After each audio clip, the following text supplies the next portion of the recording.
Day 8. Change with pace है आज day 8 मा जस्ट उठेको प्राइड छ होइन पानी परिरहेको बाहिर मसिनो विन्टर हो बिहान 5 बजे पानी परिरहेको तर nothing can stop me right now है म चाहिँ हिँड्दै निस्किन्छु पानी परेकोमा लेट्स सी के हुन्छ पहिला एकछिन फ्रेस हुन्छ अनि निस्किनु बल्ल अनि अहिले चाहिँ 4:56 भयो फ्रेस हुन्छ अनि निस्किन्छु म आज है वेदरले पनि च्यालेन्ज गरे तर म चाहिँ अब हिँड्न निस्किनु भएको अनि एउटै कुरा के याद गरेँ अनि मसँग छातै नरहेछ होइन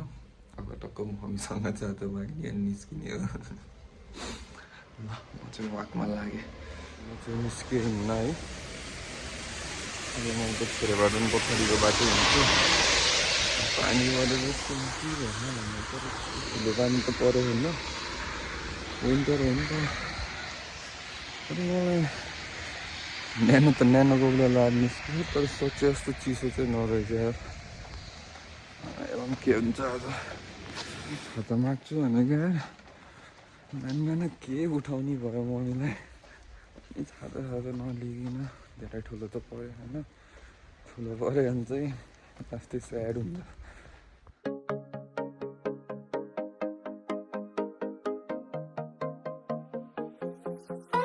1 किलोमिटर हिँडिसक्यो झन् गर्मी हुन्छ त न्यानो कपडा लगाएर आएको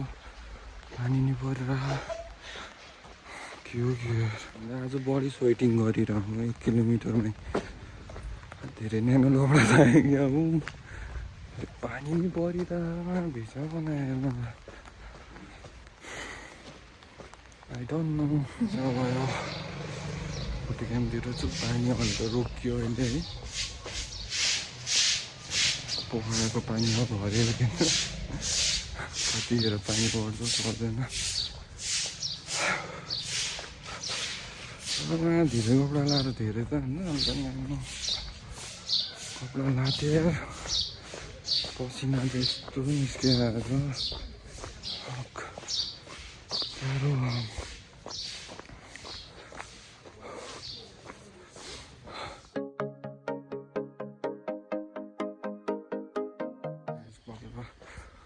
उज्यालो हुँदैछ है जाने 5 किलोमिटर चाहिँ 57 मिनटमा भ्याएँ झन् 1-2 मिनट धेरै भयो अनि अघि पानी पर्दा त चिसै भएन भन्दै थिएँ अहिले त बल्ल पानी परेपछि हुस्सु लाग्ला जस्तो भयो त चाहिँ तर लाउला नलाउला थाहा होइन चिसो चिसो हुँदै चाहिँ आएको है बल्ल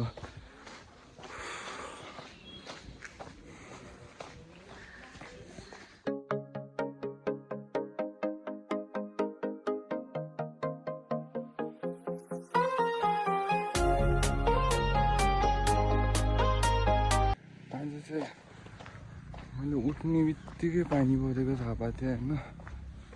तर मलाई चाहिँ कस्तो फिल भयो भन्दा त्यो मेरो लागि च्यालेन्ज हो झन् गर्नै पर्छ होला फिल आइरहेको त्यो त अल्छी लाग्यो यताउति योसँग चाहिँ म आफै सरप्राइज छु मेरो बडीसँग योभन्दा पहिला म 9-10 बजी मेरो आँखै खुल्दैन सायद त्यतिखेर 8 त के भन्नु 9-10 बजी उठ्थेँ दिन नै हेभी अल्छी लाउने यस्तो हुन्छ त्योमा र योमा चाहिँ इन्सेन्ट डिफ्रेन्स छ गाइस झन् बिहान उठेर हिँड्छु वर्कआउट गर्छु राम्रो खान्छु दिन नै लाइट फिल हुन्छ है अनि जे पनि गर्न भ्याउँछ जस्तो लाग्छ कि पहिला अब त्यो अल्छी हुँदा केही गर्न नभ्याउने आजको भोलि भन्यो बस्यो अहिले त टाइममा एभ्रिथिङ काम सेड्युल सब ठिक छ अहिले त्यो चाहिँ ह्युज डिफ्रेन्स पाएको मैले चाहिँ यो हिँड्न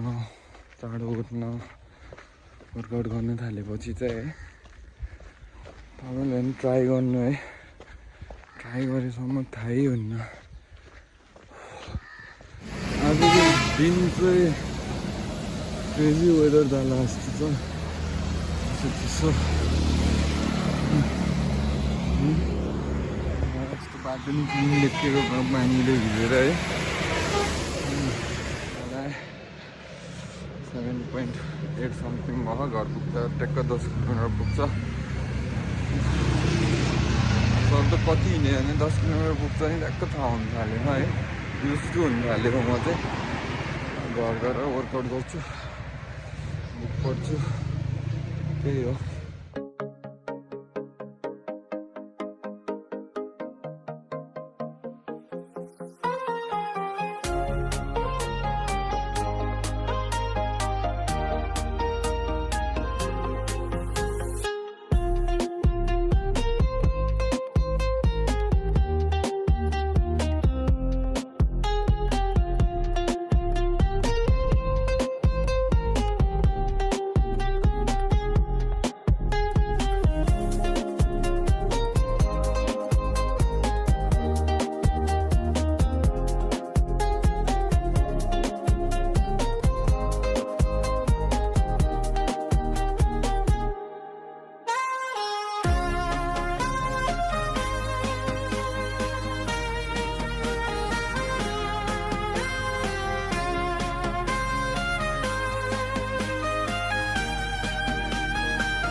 वर्कआउट पनि भ्याएँ होइन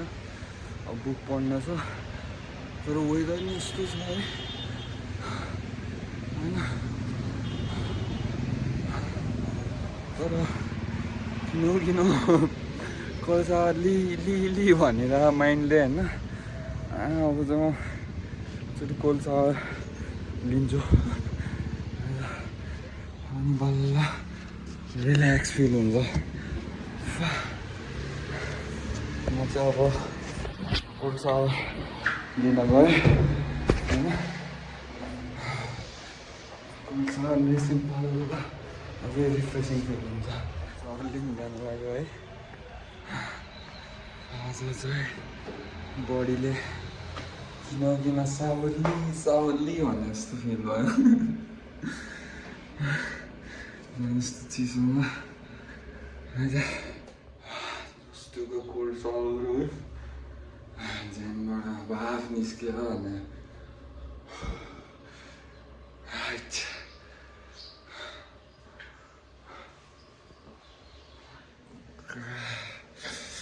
चिसो त क्रेजी चिसो छ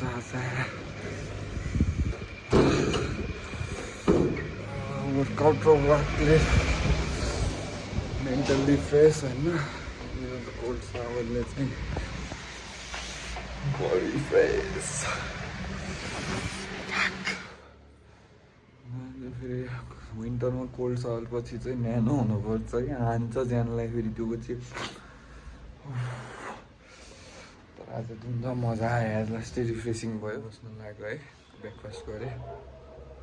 ब्रेकफास्ट पछिको बुक पढ्छु अब एकछिन